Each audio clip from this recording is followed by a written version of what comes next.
stable. In other areas of cover, such as property, there isn't really any impact. So to answer the question is, we don't see an immediate impact on the business we do from Lloyds. If anything, there's a growing interest in the market in Mexico in sharing their experience with Lloyds. So I think that's really the insurance angle. I think, and just to make the last point, what we are seeing is more opportunities for the London market. One of the most significant aspects of the strategy in security is an substantial increase in investment. Obviously, 3 areas: the police, the ambassador mentioned 30,000, but there needs to be 100,000 federal police agencies. A lot of technology, and the third element is the judicial system. So how does that translate in opportunities? For example, Mexico has just acquired a new system of satellites, which will play an important role in the defense area. And the London market is participating extensively in reinsuring those risks. So I think there's an opportunity for UK-based companies to provide know-how and technology in this effort to strengthen the capabilities of the Mexican security system. And I think I will leave time for the other panelists to make their comments. Thank you very much, Gabriel. We are very lucky to have Marta Jara with us. She's the President and Director General of Shell Mexico. She knows the country very well. And Marta, can you tell us a little bit about Shell's current operations in Mexico, and if you see any impact on the security-related issues in terms of the cost of doing business? And finally, if this circumstance of security is in a way affecting the potential development of your company and the country. Thank you, Ambassador. I'm very pleased to be here in Mexico Week on behalf of Shell, as a company that has been successful in Mexico over more than 50 years. So our main business in Mexico is the import of liquefied natural gas. We have a long-term contract with the power utility, CFE, and we have been successful in investing something like $400 million in this import terminal and going through the whole life cycle of the portfolio by just selling it a few months ago, which tells a little bit about the business environment, the rule of law, the ability to get your capital in, to get it out, to attract other investors, to buy some of your assets actually at a premium. We also have a lubricants blending plant in León. We have many of our major global accounts there in the automotive industry. We have some consultancy work, and recently we've opened a sourcing office, and we've heard a lot about China's export potential vis-a-vis places like Mexico becoming low or lower cost suppliers. So Shell has strategic sourcing offices in China, in India, in Russia, and recently in Mexico. So we are growing this office and trying to look at a world-class base of local suppliers that can supply goods and services for our demand in the whole Western Hemisphere. In terms of the security challenge, this was considered when we took the decision, because this means we have quite a broad footprint in the whole of the Republic, because we need to see where all these suppliers are based, certificate their processes, help them close gaps, and that means we are having people all over the place, inspectors and technicians, traveling through difficult areas.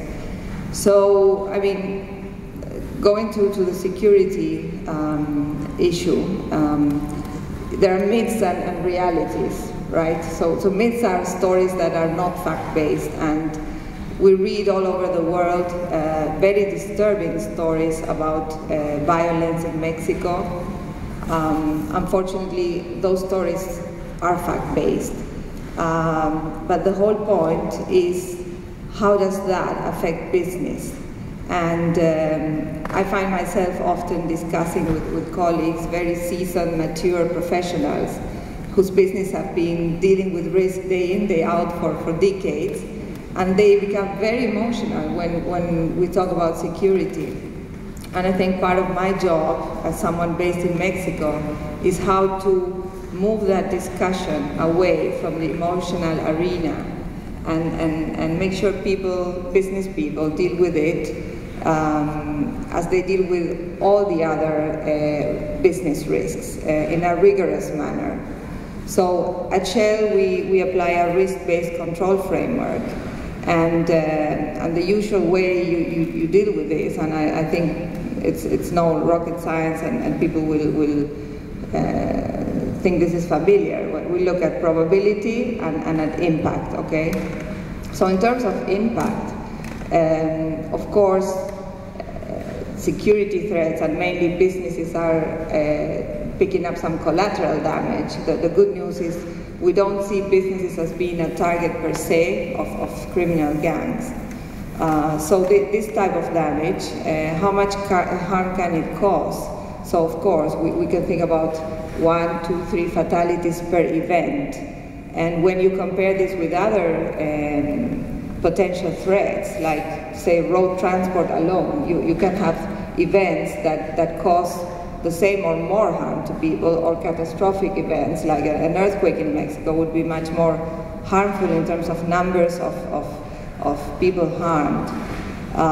When then we look at probability, we look at what are the records of what has happened in our own firm, in the industry, or in certain specific geographic areas. And the truth is probability is really low. So when you rank this threat on a matrix in terms of impact and probability, it's certainly not the highest ranked risk. Yeah. So I guess the bottom line is that this risk is manageable. We take it very seriously to bring this risk to a level that it's technically called ALARP, as low as reasonably possible, and then we can talk about costs to try to manage this risk to an ALARP level.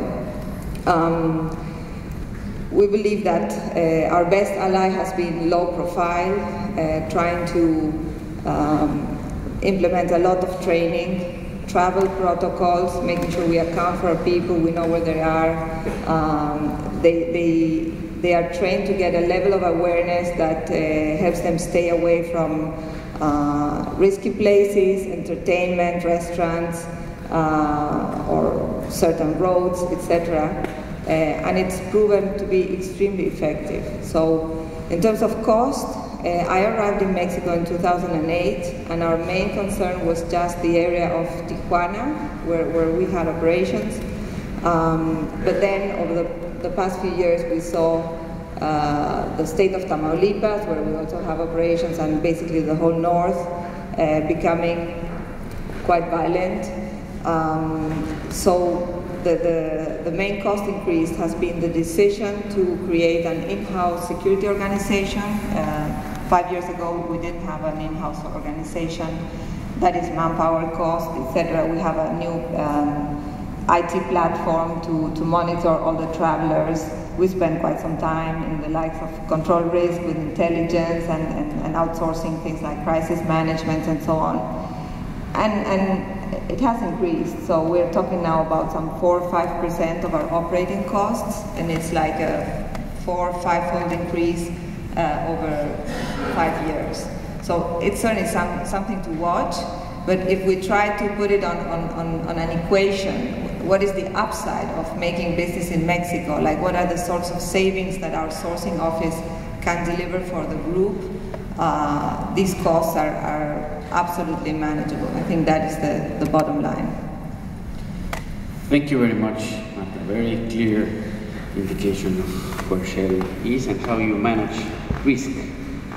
Now we have Irenea Renuncio. She is the head analyst for global risk analysis in control risk. She focused very much into Mexico. Irenea, please. Thanks, Ambassador. You know, I don't have to put some questions before you. Okay. Well, just to start with a very basic overview of Mexico, and I know what we talked about. There are concerns over security, and obviously